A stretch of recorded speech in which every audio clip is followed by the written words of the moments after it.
का गुर्दा, बेल का जो फल होता है, बेलपत्री का फल, उसका जैसे गुर्दा, उसके अंदर का जो भाग होता है बेल का गुर्दा,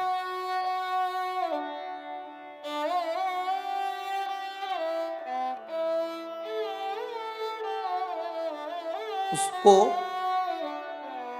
अग्नि में जलाकर उसकी भस्म तैयार कर कर छान कर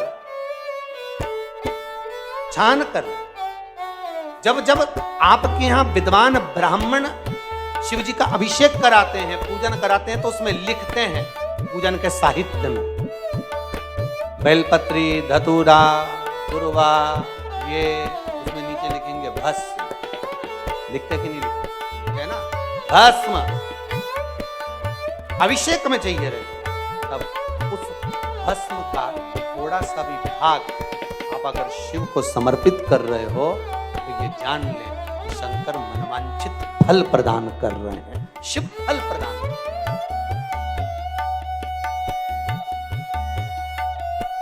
महाराज,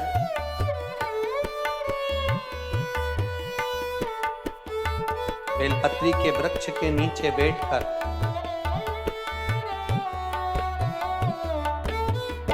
हाथ में एक बेलपत्र का पत्ता रखकर आप पंचाक्षर मंत्र नमः शिवाय, ओम नमः शिवाय या श्री शिवाय नमस्तुभ्यम या महामृत्युंजय मंत्र का स्मरण कर रहे हो, पर डंडी का भाग अपनी ओर, बीच वाली पत्ती का भाग बीच वाली उंगली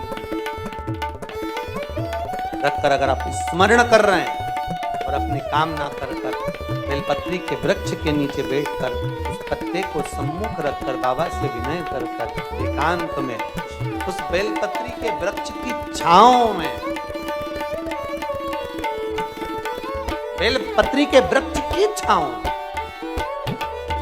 कामना कर कर उस पत्ते को शंकर भगवान के ऊपर समर्पित कर रहे हैं, तो ये जान कर रखें कि पार्वती और शिव का मिलन करवा रहे हैं और अपनी मनवांछित फल कामना पूर्ण करवा रहे हैं। क्योंकि शिव और पार्वती का जब मिलन होता है, शंकर पार्वती जब एक दूसरे के सम्मुख में होते हैं, शिव और पार्वती जब एक दूसरे के सामने अपने बच्चों के कारण एक दूसरे के सम्मुख में आते हैं, तो उनके चेहरे पर प्रसन्नता का भाव आता है।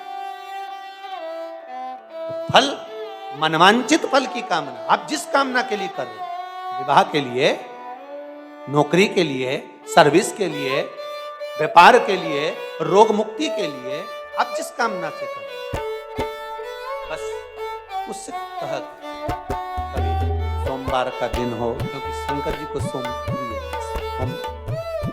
का दिन, चंद्र का वार शिव जी को प्रिय है।